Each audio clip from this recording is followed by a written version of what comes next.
ganacsatada wax ku iibiya suuqa labaad ee ugu weyn magaalada Muqdisho ee suuq Bacaad ayaa waxa ay ka cabanayaan lacago badan oo laga qaado goobahooda ganacsiga. warkan waxa inoo sii faahfaahinaya uriyaheena Cabdi Fataax Xasan Faarax.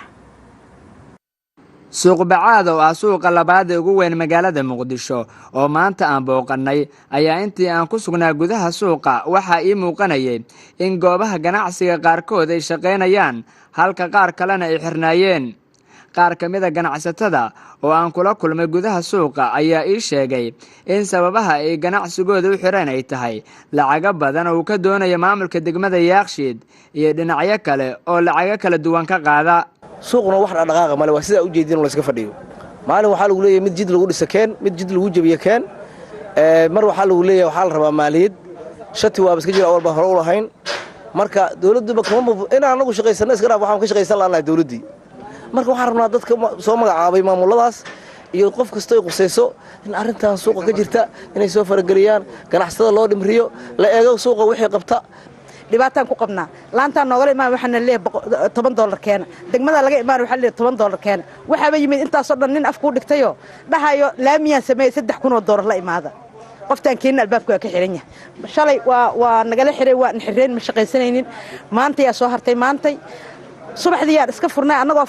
waxba nala dhihin waa naloo yimid baad ciyaalkii yar nala joogeen baad iyo dharbaaxo iyo haraati iyo laad naftiiba naga jaray waaba na dilaayeen wax namba wareysanba oo wax walba naga la qaadaya hadeertaan albaabadeen way xiran yihiin maalintii labaad ay xiran yihiin mana naqaano sababaha ay u xiran yihiin waxaa yeelay anaga dadkii ka shaqaysanaa meesha bariiskooda karaasana hadaa meesha suuqa maanta maalintii labaad oo la xiray waxaa noo yimid gudoomiyaha shalay xilowna yiri waan xirnay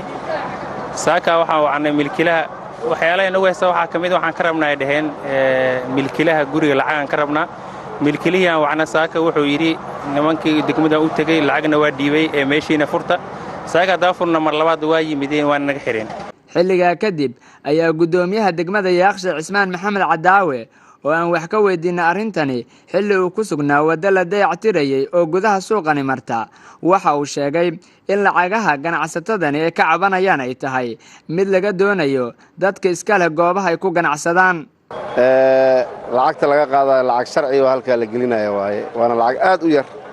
aad u yar guriga $10,000 $20,000 ku kiraysan $1,000 aan ka qaadaynaa marka laamiga ayaana lagu dhigisayaa hortiisa ayaa burbursan lacagta waxaa laga rabaa ruuxa guriga dabaqaa leh ruuxa ku ganacsanaya kiraysta lagama rabo waxaa la rabaa inay u sheegaan ruuxii guriga lahaa. Cabdi Fataax Xasan Faarax, Universal TV, Muqdisho.